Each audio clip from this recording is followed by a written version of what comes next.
So I'm going to start our recording, so Okay. we can do that.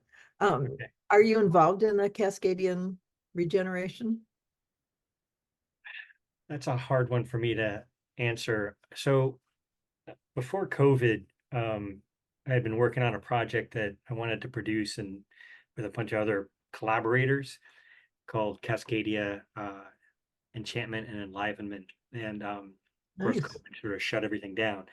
So I have people, I'm kind of involved in the Cascadia movement through David McCluskey of the Cascadia Institute in Eugene. Yeah. Who used to live up here. And actually, I just met with him last October. I did a road trip down through Oregon to meet with a couple people. And yeah, so I know both just as acquaintances and also I'm part of, the community. Yeah. But I'm kind of trying to focus the project in a way that's very different than how a lot of other efforts are being made.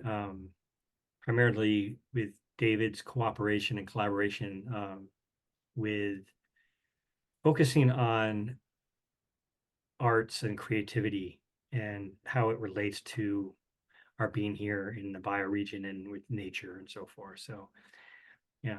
So Talk it's more not about like, that. I think yeah, that's interesting. yeah, thanks. So, what kinds of projects do you have in mind? Um,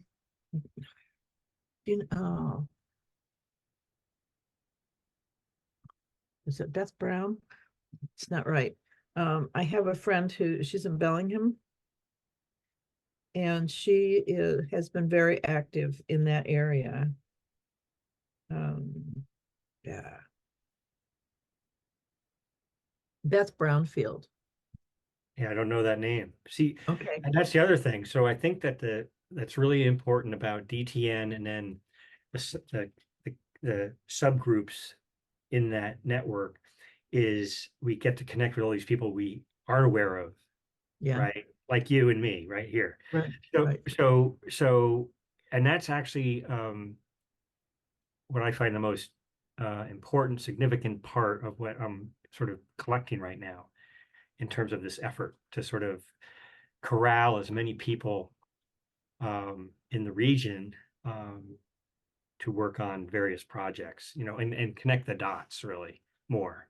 Yeah, that's how I see it is a incubator for connecting more dots because I know there's a lot going on in different disciplines, different states, and different areas that just need to be more informed about each other's efforts and work. Yeah, so Right. Right. Yeah. Beth is an artist in her own right, but she's been spent a lot of her life working with Indigenous people and bringing them forward in different ways and being politically active in that. uh-huh. So her art is very much tied to that kind of stuff. But she's just an amazing woman. She's really is. And then What's her name? Beth? uh, yeah, Beth, it's Elizabeth Brownfield, and I can send you that information. And she's in Bellingham? She is. Okay. And then Elise Hostat is a woman here in Spokane who is doing a lot of art. She's a fiber artist, actually, so she does a lot of felted pieces. Okay. But she has done a lot of art that's directly connected with the environment too. She did a River of Tears where people created a felt tear that reflected their feelings about what's going on, and then created an installation full of tears. It was lovely, that kind of thing. There in Spokane? Yeah. Yeah. So how long have you been in Spokane? I've been here since 2014. Okay. And where were you Yeah. before that? Oh, that's a long story. Okay. You moved around? Yeah. No, I was born in Michigan. I spent 22 years in California, 15 years in Colorado, 2 years in an RV on the road, and then 14 years here. And what made you decide to settle in Spokane? Um, well, I didn't decide to actually. When I was in Boulder, I had the feeling that I was supposed to move and I had no idea where. So I'm a dowser. So I doused and Spokane came up and I went, really? Really? Huh? Okay. And I tried to move. I called and talked to realtors and stuff, and it just never happened. But the people were really wonderful. So when I sold my house in Boulder and I spent 2 years on the road, which was the highlight of my life, frankly, I had to settle somewhere when that life ended. And my daughter was in Seattle, so Spokane seemed a reasonable place to be. So yeah. And your daughter's still here in Seattle? No, she's now living here with me. Oh, okay, gotcha. Great. Yeah. So have you delved into uh Cascadia, like the bioregional sort of part of Cascadia since living I'm here? I'm on the I'm on the Telegram thread. Okay, I don't know what that is, Telegram thread. So it's what is it? Sort of like WhatsApp, maybe. Oh, okay. It's kind of a thread. Telegram, you mean Telegram is an app? Yes, it is Oh, an okay. app. Okay. Yeah. And it's been just euphoric to be on there and just lurk. And well, I can't keep my mouth shut for very long, but I don't talk a lot there because anyway. Um, but to just see the dedication and the passion and the way they work together has been just fabulous. I mean, it's just been great fun to see Interesting. that, just to see them grab onto, we're doing this website, how are we going to put together, and thinking about the structure of regenerative Cascadia, how it's going to pull together people from the whole river, the Right. whole site from Vancouver down to, I forget how far it goes, but I know it goes to Oregon and probably below that.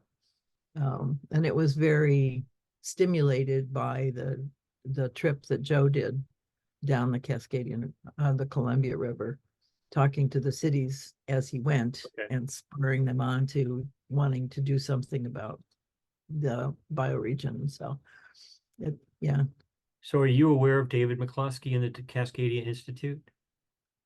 no, not specifically. I'm not. I have not been involved in that way. And Okay. Spokane is kind of like on the edge of Cascadia. We're sort of off to the corner there. And since we're on the other side of the mountain, there's not a lot of synergy really, you know. Well, well, you'd actually be surprised. So this is kind of what I'm really focused on with what I'm working on. And there's so much to it. There's so many diverse pieces to it, like the indigenous Yes. dimension, which is really vital. But so I will send you what people really need to know. And David McCloskey started the Cascadia Institute years ago. He's created these incredibly detailed maps. I have both of them in my studio behind me here on the wall. That the first one won an award because of its new use of technology in depicting the region and the Oh, topography. But David, I mean, his website is a huge resource for anybody who wants to understand our bioregion. yeah. And I've been kind of tapped into this, I don't know, for 20 years plus. I've lived in Seattle over 40 years now. And so I met with David in October, and he's sort of health compromised, especially so they're careful about COVID and everything still. But and he's got a very large network of people that we need to connect dots to all these other components. Right. Because so I'm kind of, besides my own studio practice, as your questions sort of outline about how my artwork is focused on nature Hmm. and derived from nature. I think bioregionality and regenerative, I can't say the word regenerativity, are vital ingredients in sort of the polycrisis and the situation we're in. So I haven't delved into your website very deeply, but what I have scanned, there's a lot of symbiosis there in terms Yeah, of, yeah, yeah. yeah, of what we're trying to address at this time in history and culture. And on the Right. planet. So, and I think David's work is critical, and I get really surprised by, there's so many people have moved to our region in the last 10 to 15 years, and that's part of the challenge of Yeah, that's a mixed growth blessing. and consumption. Yeah. Well, yeah, and so how people are aware of bioregionality in terms of how it's one of the key components to moving into a healthier future and Mhm, is mhm. vital, but there's a lot of ignorance around it. Yeah, Maybe, yeah, yeah. yeah. So, but David and some of his other community members, along with myself, um, I think that's one of the critical issues that we're trying to move forward in a way that's not political. It's more based on creativity. Celebration, Pardon? celebration. Yeah, and how and the connection to the way the system works, how Right, bioregionality works, and right, how we're all embedded in it, right. and how we need to expand that understanding, comprehension. So, yeah, Well, I would really encourage you to explore the Coming Home Project, and I would offer it actually as a possible meeting place if you wish to do that.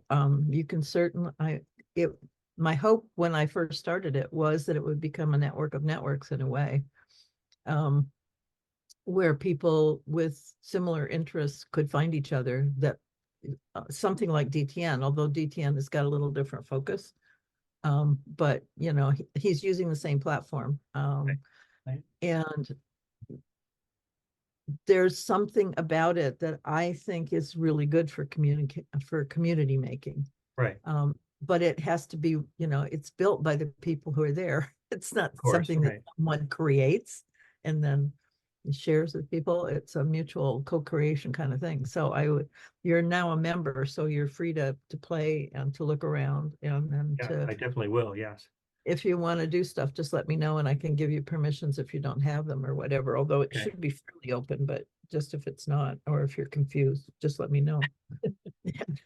Yeah, so I think it's like so the Coming Home Project is your project that you're focused on. I can't say that. Okay. Just I'm orient me a little bit more with it. so yeah, so I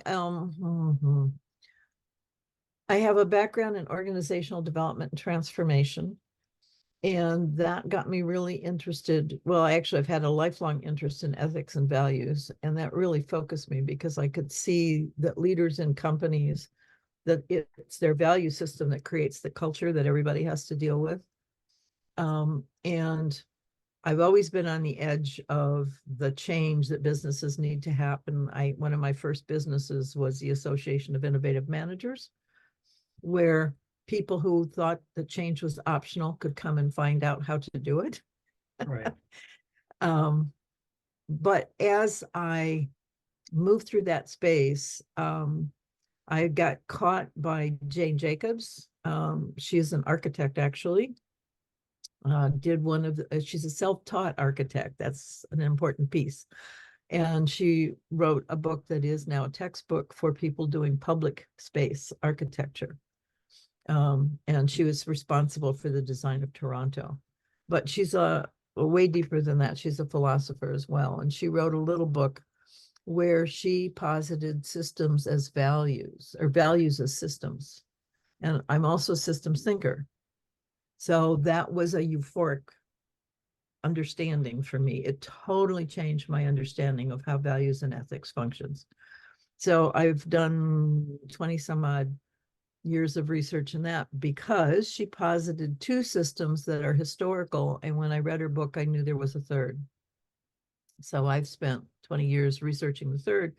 And I didn't look at people, I looked at nature to see, how does nature work? Is there a value system there that we could mimic? And there is. Right. And so that was a key piece of my work. So I've been doing that. I've been a coach and consultant, and now in something that touches much more on what you're doing here in Spokane, which is where I've started. I'm focusing on soil health as a way to ensure that we have water. Gotcha. Yeah. Because if we don't have rain, we won't have water. And if we have rain and water and don't have healthy soil to absorb that water, we don't have it either. It just comes and goes. So it's about keeping the water we get, because we get way more than we use, but we throw it all away. So it's trying to change how residents here understand their fit into the health of the nature they live on Right, right. in a So, way that they can actually impact it. so you're trying to work with your community there in Spokane about how those systems work and how to Work make them regenerative and what they related can to do to make it hydrology and happen. water. Yeah, yeah, yeah. Yeah. Oh, it's all about soil health. It's really simple. It's not that difficult. Right, right. It really isn't. And it's just, again, it's seeding us back into the system where we see we're part of it instead of we're acting on it and doing things to it and all that kind of stuff. Yeah. But having agency within that system. Right. Yeah. And so, So Seattle is a complex matrix of how I sort of am challenged by that same dynamic of like people being um, aware of those values and ethics as they relate to our being a biological being in the bigger biological system, and biological is just one component. There's chemistry, there's physics, right. there's things that especially the indigenous people don't even put words to the same way we do Yeah. to, Oh, that's the whole, yeah.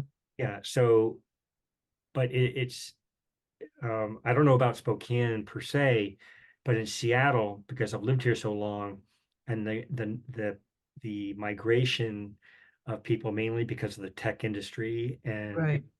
commerce and consumption, it's an overwhelming sort of paradigm shift, sort of hurdle that we're talking about in terms of people slowing down and sort of instead of being um, what do you call it, seduced by material wealth, sort of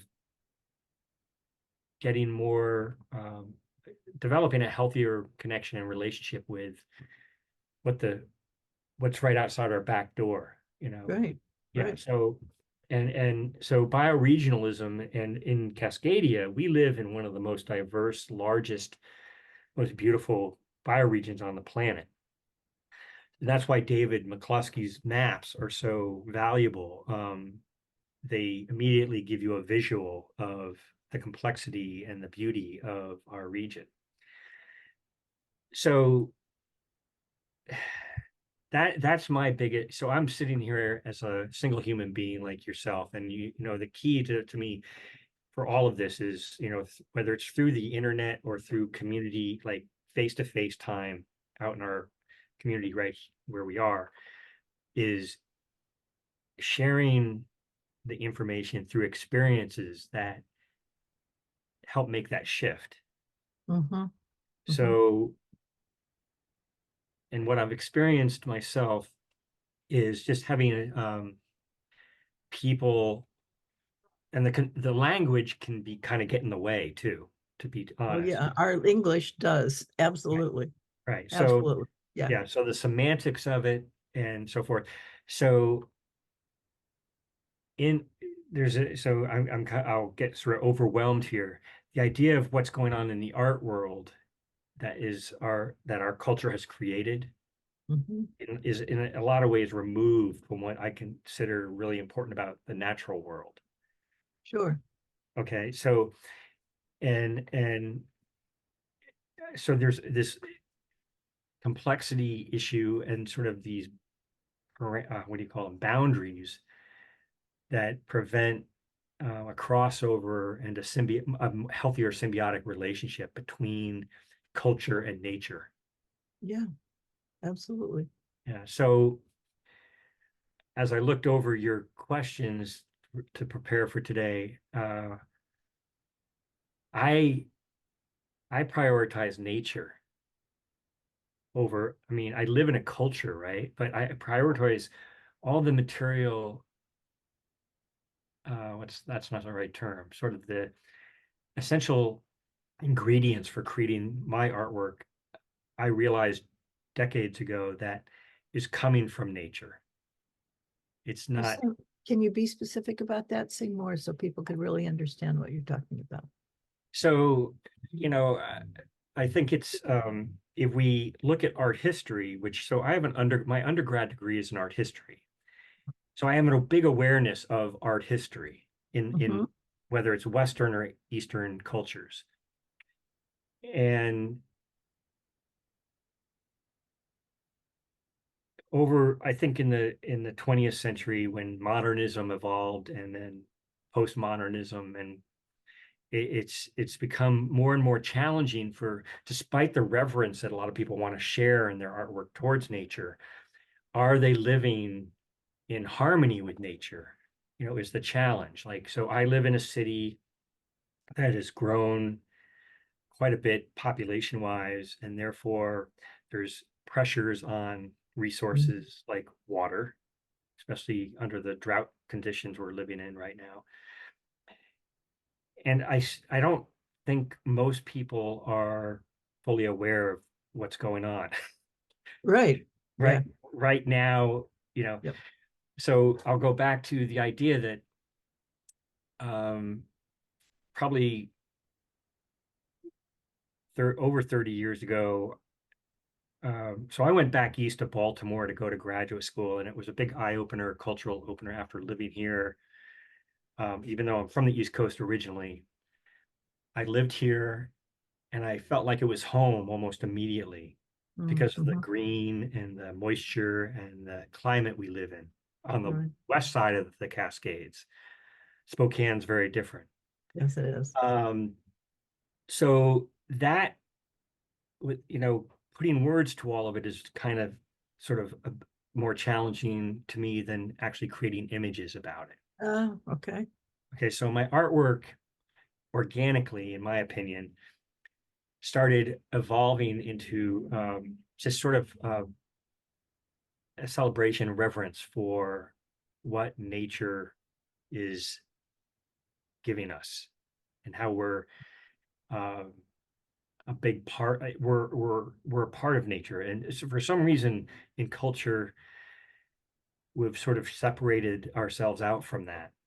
in, Very much so. Yeah. and especially Western culture. Um, so um, back in 30 years ago, I read David Abram's book, Spell of the Sensuous. Mm. The introduction to that book is sort of talks very succinctly and briefly about relationship.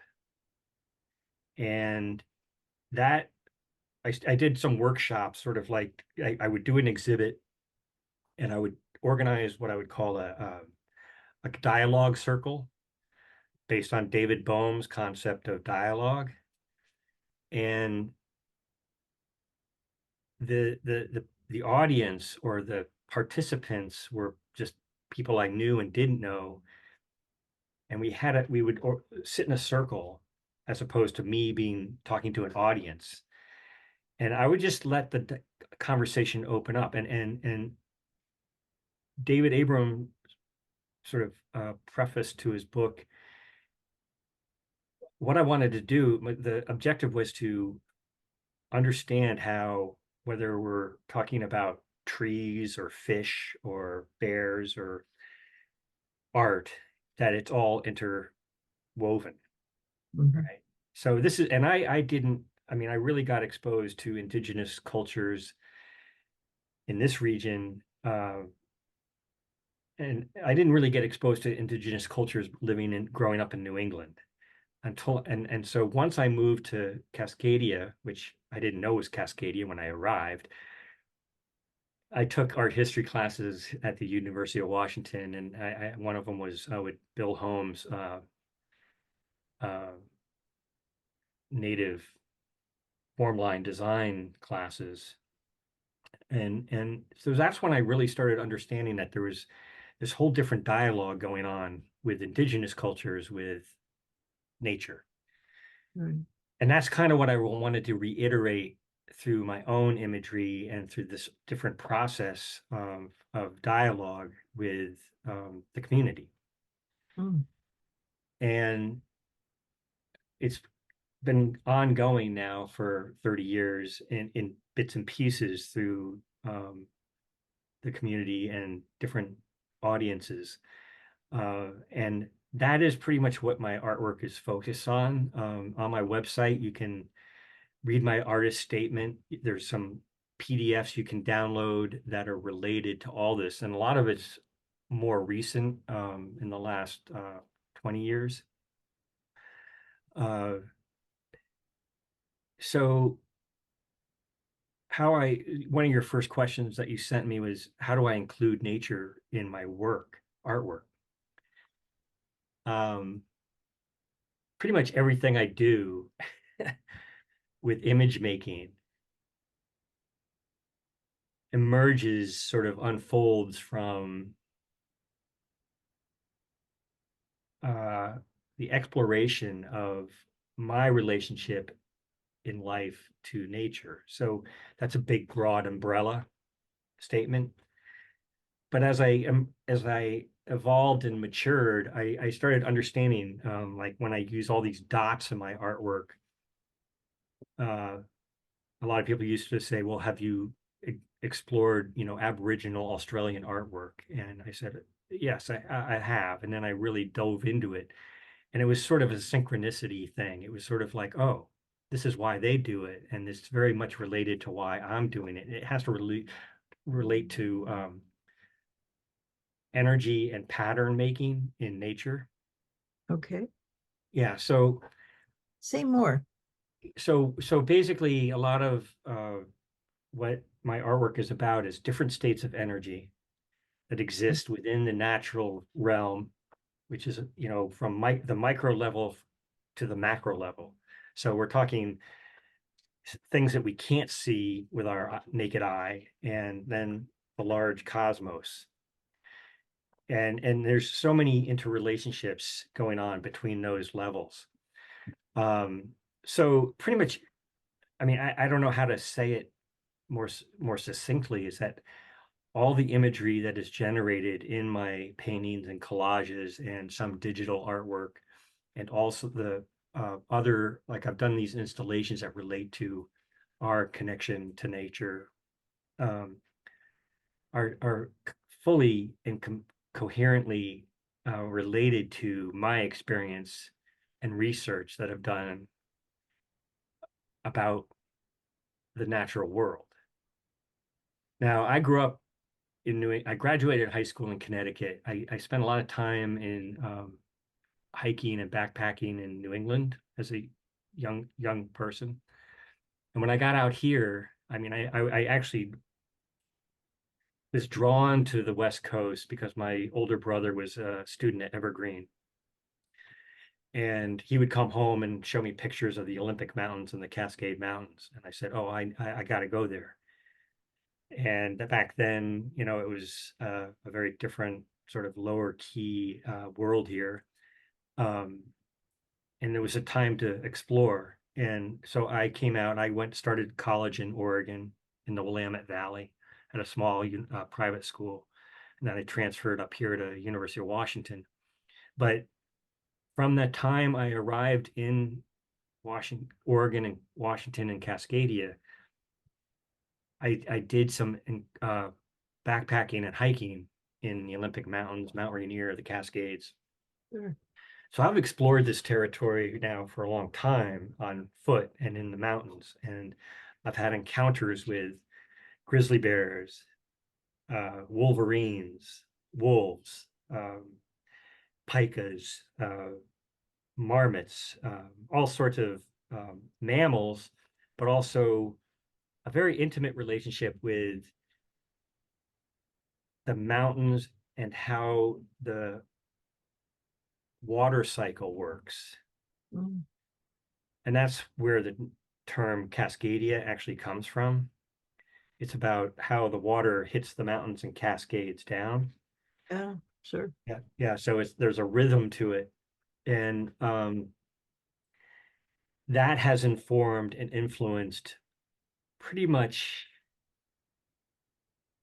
how I relate to being a biological being in the larger system here in our region and in on the planet. And so I went through a phase when I was in grad school at the end, and then before I moved back out here, because I worked in New York for 4 months, and I just realized I couldn't handle being a New Yorker, like in the urban uh, Too intense. environment full time. It was not my natural setting, and so I said, okay, I'm going back out to the West Coast, and but ever since I went through a phase where I was focusing sort of on the social environmental justice issues that were occurring at the time.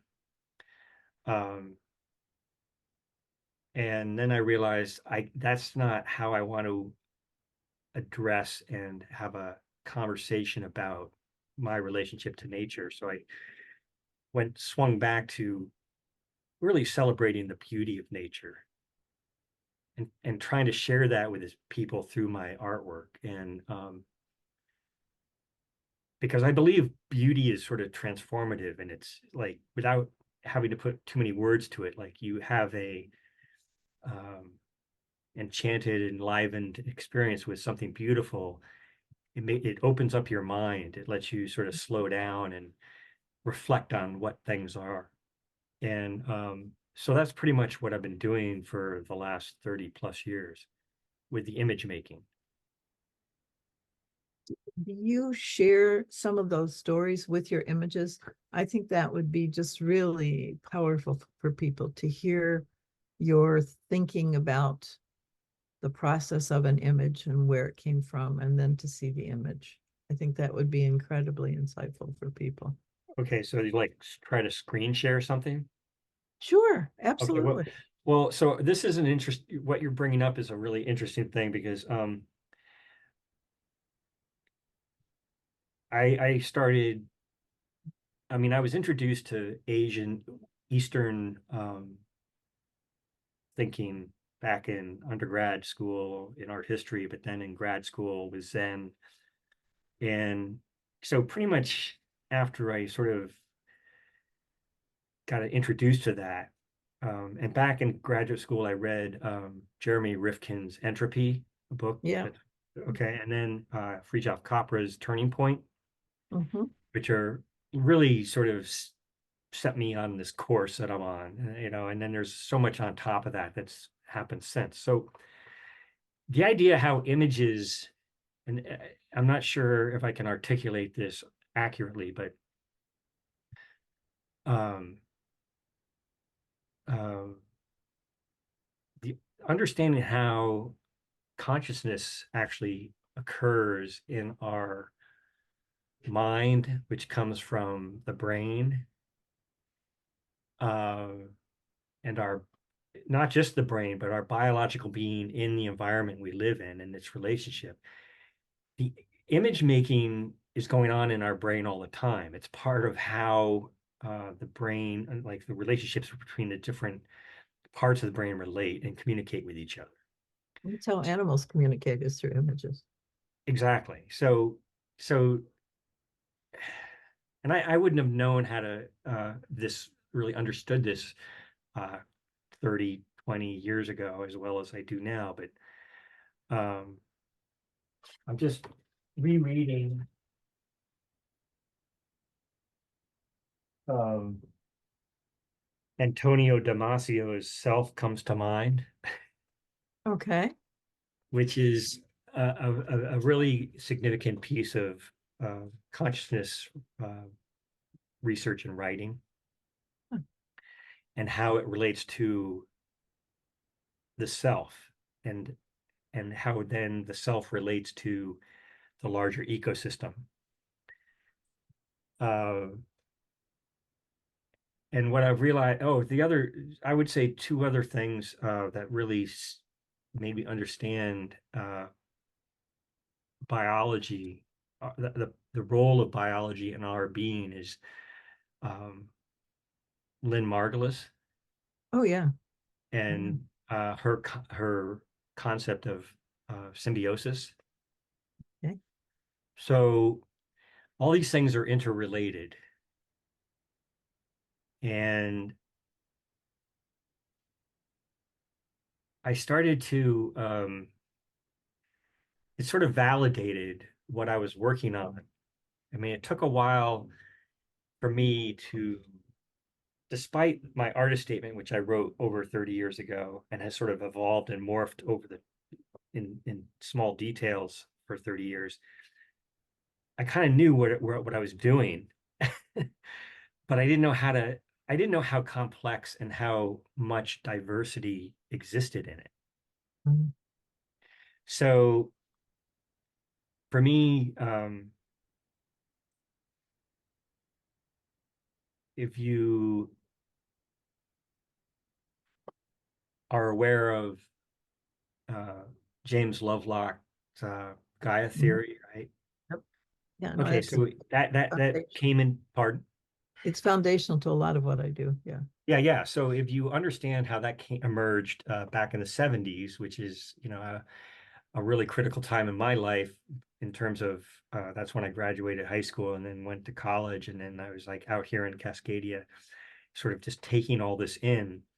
Um, it just all makes sense, in terms of, so I did a painting, you know, over 20 years ago called Sense of Place and Place of Sense.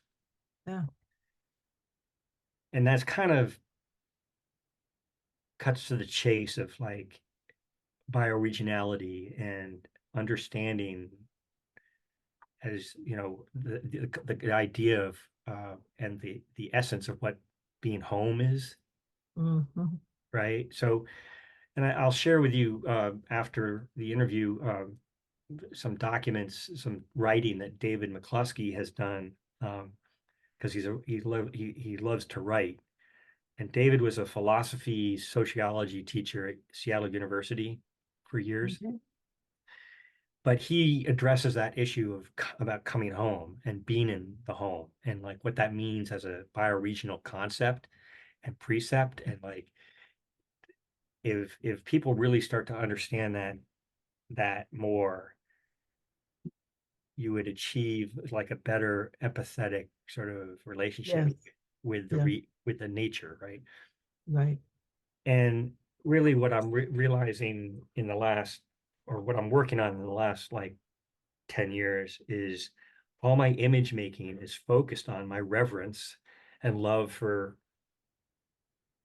planet Earth and what it gives us and what like how generative it is. It's amazingly uh, uh, generative and generous. And for some reason, we've lost that, as a culture in at large, we've lost uh, what I consider that responsibility of uh, uh, respect with it. Mm. And the gratitude for the gifts. Exactly. Yeah. Yeah. And, so there's this big challenge to me of what is religious versus spiritual, and how the natural systems are giving us all this information, all this material, like, it's not just, it's like,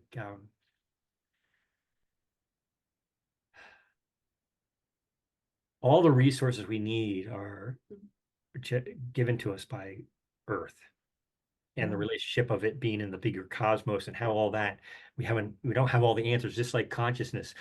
But for some reason we've lost that sort of symbiotic relationship and respect. And what I consider one of the most important parts of what I've been working on is what I consider mutual reciprocity. Yes. So whether it's between other human beings, but also pretty much the larger natural system. Yeah. To me, reciprocity is like this Mobius strip that is constantly interacting and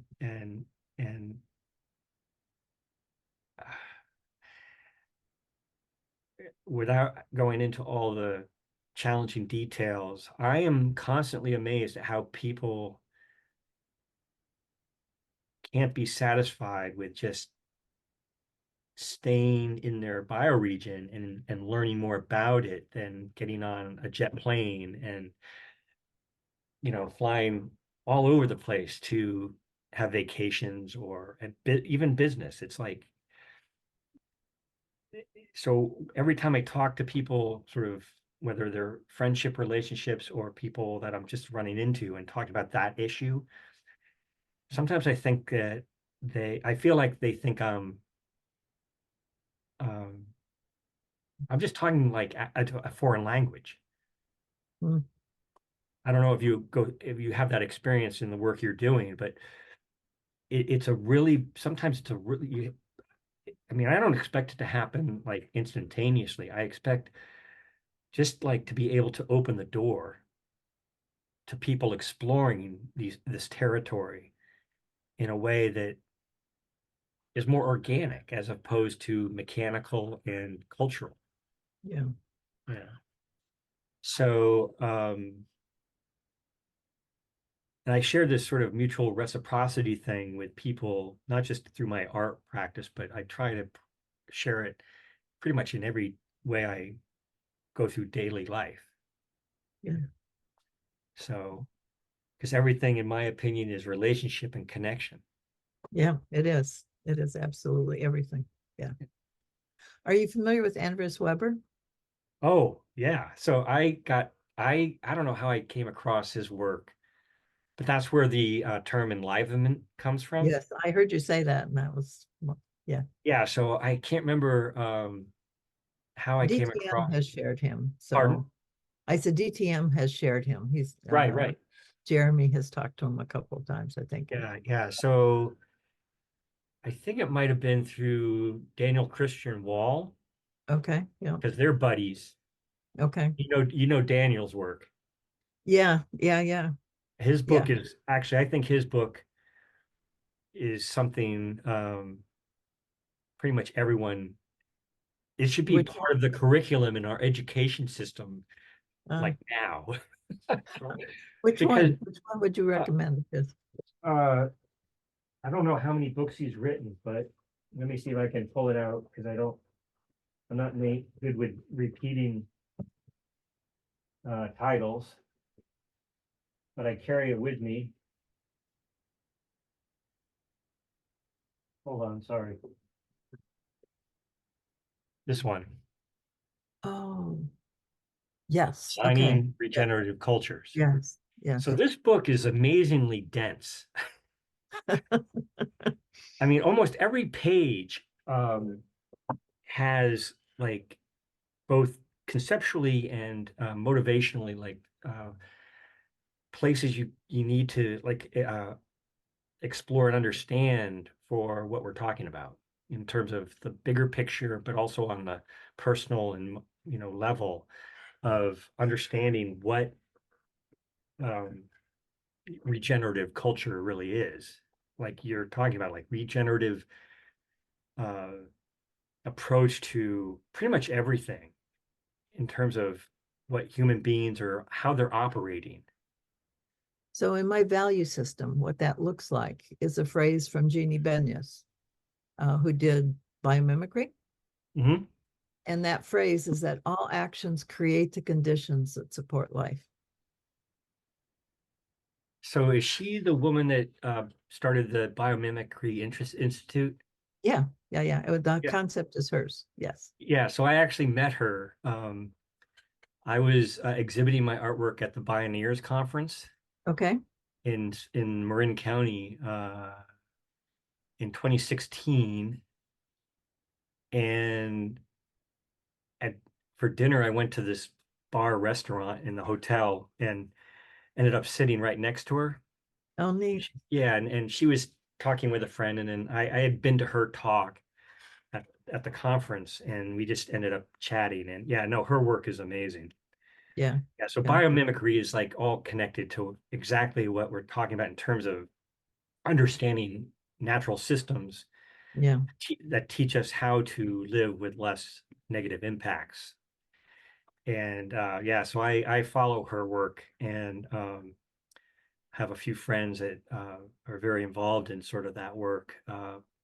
And um, yeah, so those, I don't even know how to segue from that to it, but Daniel's work, her work, and I actually think that educationally, informationally,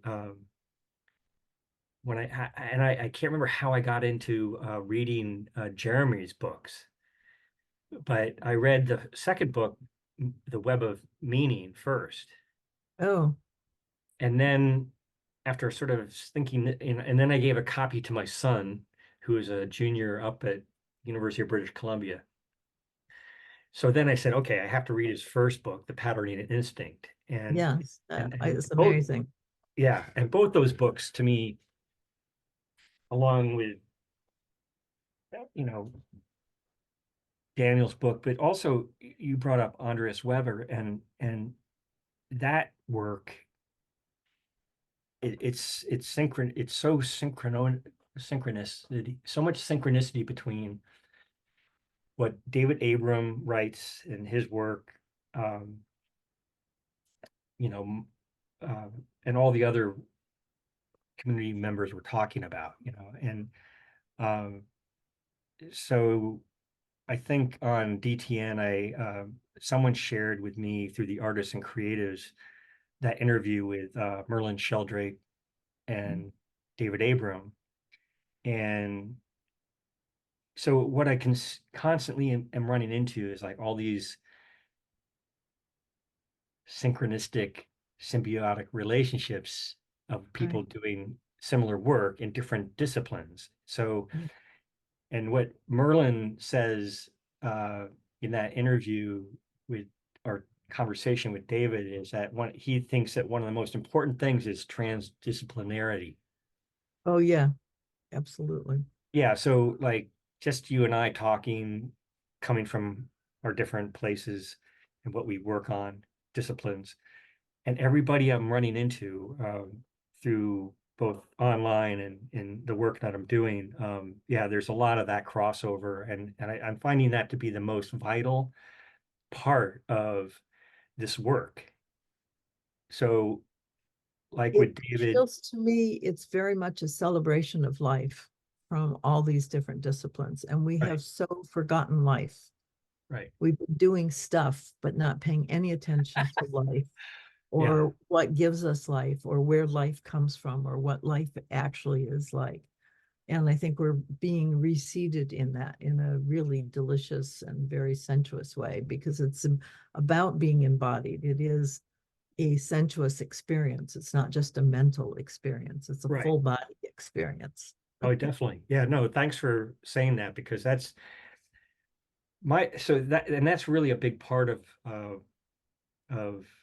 the image making that I do, is that uh, some people feel uncomfortable about talking about sensuality. Yeah, yeah, But when people look at a flower and it gives them so much joy, that's a sensuous experience, that's right. right? So whether it's watching a sunset, being up in the mountains and having, multiple like sensuous experiences, yeah, that's all a big part of it. And that's why David Abram's first book is so poignant. Um, and that's pretty much what goes into my work. I like to create, I think you used the word juicy Yes, in yes, one of your questions, is, so color is a big part of my vocabulary, right. and so if you're walking wherever you go, there's all these sensuous details, Yeah, and I tend to focus on the natural ones, uh, and color, juiciness, relationships of juxtaposing different sensuous details in new ways so that you have a different level of dialogue with it is a key ingredient in what I do as an image maker. You want to share some of your stuff? Yeah, I don't know how to do that. I've never done that before. So Okay, so you need to have it on your desktop, all the things you want to share. yeah, so I have just my website up with like one image right now. So if you go to share screen, Yeah, and hit click on desktop. that, and then you'll see your desktop, and where you see what you want to share, you just click on that and it should come up. Um, I I have am a friend I would love to connect you with too. He's an architect, and his big thing is the distortion to our reality that perspective has brought. okay. I think I need to allow my system. There we go. I think I'm doing this right.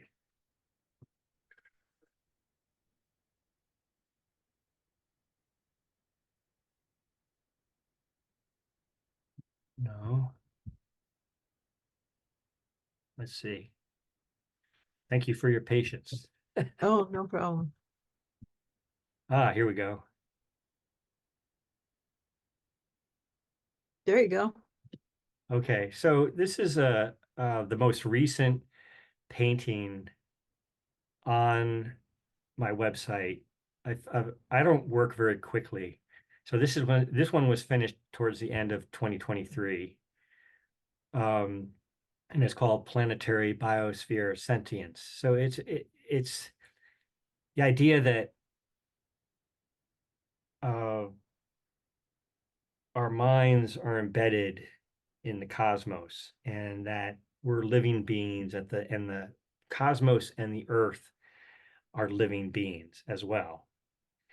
And so the earth is our home. That's why it's in the center and it's floating around in this gigantic space that we fully can't really grasp fully. I mean, and we don't fully understand yet, but we're understanding more and more each year.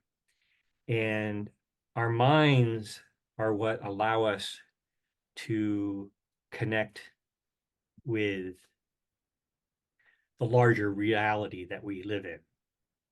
So it's sort of like the idea of planetary consciousness. And so let me see, and then I'll go to the next, see if I I can. have to say, I don't know if you're paying any attention at all, but there's a huge conversation going on about unidentified flying objects and extraterrestrials. Yeah, Um, I've heard some of that sort of because some of it's going through the Pentagon too. yes, no, I have a friend who's connected with that, and he does a thing called Humanity Rising. Oh wow. It's on every day, from in our time zone. It's from 8 to 9:30, and it is a fabulous program. I highly recommend it. And he's doing 2 weeks now talking about this, so I Wow. can see elements of that in what you're talking about as well. So he's focusing on the idea that there is life out there in Oh, the he's absolutely, yes, he's absolutely sure. And he and Danny Sheehan okay. have been instrumental in bringing this forward, doing stuff on a very sophisticated level. It's Oh, not the interesting. same as people who are into aliens. It's a Right, very right, different, right. yeah. Yeah, so I have an interesting short story about my own experience with one of my best buddies who lives down in Tacoma that I do most of my backpacking still with. We were up by Glacier Peak in the North Cascades in 2018. And one night we were up at about 6,000 feet. And after dinner, we were just sitting around talking and looking towards the western sky and stars. And I'm pretty sure we had a UFO encounter. Yeah. Yeah, something, I mean, there's no other explanation for what I saw and he saw with me that there was this very large, it was hard to tell how high up in the altitude sky it was, but it was moving very slowly and it was very big and it had multiple lights on it. And I Hmm. sort of pointed it out to my friend and I said, what the heck, what is that? That's really strange. And it changed direction. And you see a lot of jet planes, flying through the Right. sky, space, and night sky. But this thing changed direction very slowly. And then all of a sudden just like took off in a hyper speed like pace and then disappeared. And I'm like, that's nothing like anything we know of technologically that like, and so I did some research and with other people like the military who have these pilots have recorded their Right. their interactions with things that are moving in very high speed and at different elevations. But anyway, yeah, that's a whole nother like life in the universe. That's Yeah. yeah. No, I think there is life out there. It's just that the technology and the scale of distances in space is beyond our reckoning right now. So Well, and as people say, yeah, when you meet someone who is at a different developmental level than you, it's really hard to know what to say to each other. right. Yeah, And that's actually true, like what we're experiencing right now in America, right? exactly. Yeah. Oh, it's what colonialism is all about. Oh, that's lovely. I love Yeah, that. so this is like on a different scale. So when I go out in nature, like especially in the mountains, I take a lot of digital photographs now, and I've been fascinated, and I've learned a lot more in the last 10 Mm. years, mainly through mycology about lichens. Ah, yes, Yeah, so yes. the center of this image is a small crop of some turkey tail fungi Okay. uh, Can see it. in Hmm. yeah, in our neighborhood, my favorite park in Seattle. But I do this out in the mountains all the time. And so this is sort of the idea of celebrating Anima Mundi and how if we love and nurture it, it will flourish. And how that energy is so positive and beautiful on, you know, more of a micro level, besides um, so what this painting and this collage has in it is the collage element, the paint, and then there's what like is called variegated metal leaf, Oh, which is around the perimeter, okay. uh, which is giving it that golden glow. Wonderful. It's Yeah. beautiful. So yeah, and so I don't want to really replicate, but I want to create, like I said earlier, these relationships. And if you understand or are aware of art history, Byzantine art used gold leaf as sort of Yeah, backgrounds, sort of in reverence to, right. spiritual light. And that's what That's beautiful. yeah, that's what I'm doing here, kind of in terms of what the uniqueness and beauty of lichen is, which is a hybrid of algae and bacteria. Fungi. No, is it Fungi. Yeah. fungi? Right. So, um, Oh, okay. So this is a kind of a different piece in my archive that oh, I love that. is a little bit more illustrative. So so I try not to get too literal. I try to create a image that allows space that you can enter into it and sort of wander around and explore these different forms. But this piece is a sort of homage to photosynthesis and how really remarkable photosynthesis is, and how plants take the sunlight and transform it into food, basically, which of course then we thrive on ourselves.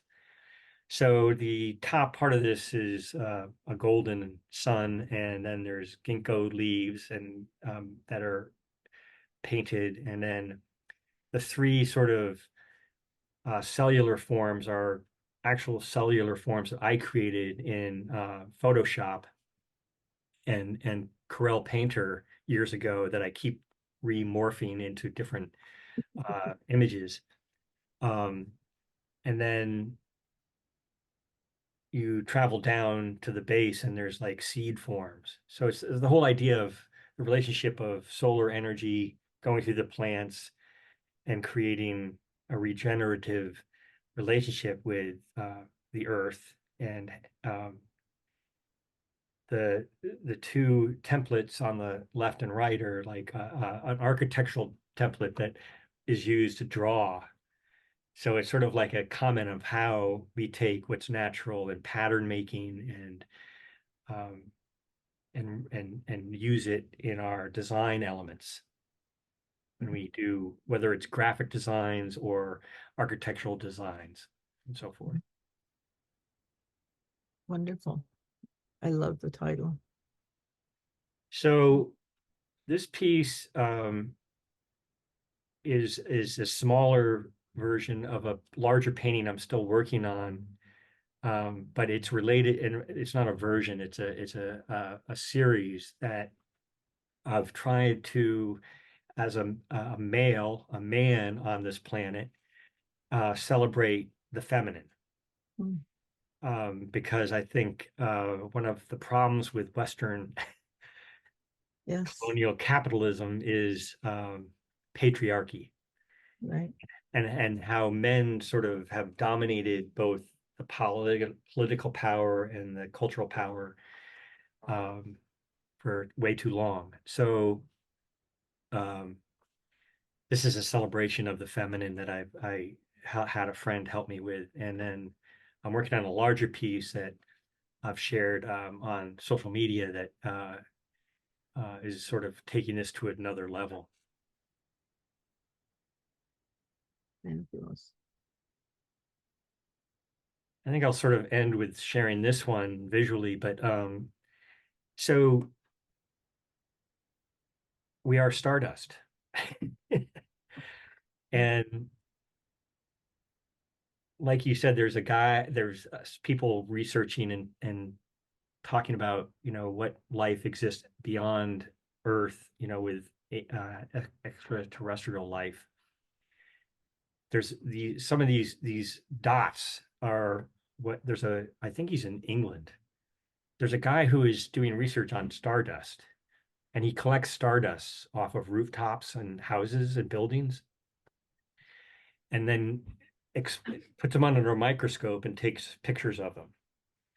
And I should know his name, but it's not coming to me. But the one of the things that becoming a father sort of opened a whole nother level uh, of understanding the really the wonder of creation and creating is, conception of a child, Mhm. right? So in the dark areas in this painting are facial images of my son, his ultrasounds. Wow. And so it's the idea of how human beings and other beings on this planet are recycling stardust and creating new forms, whether they're, mammalian or plant, flora or fauna. And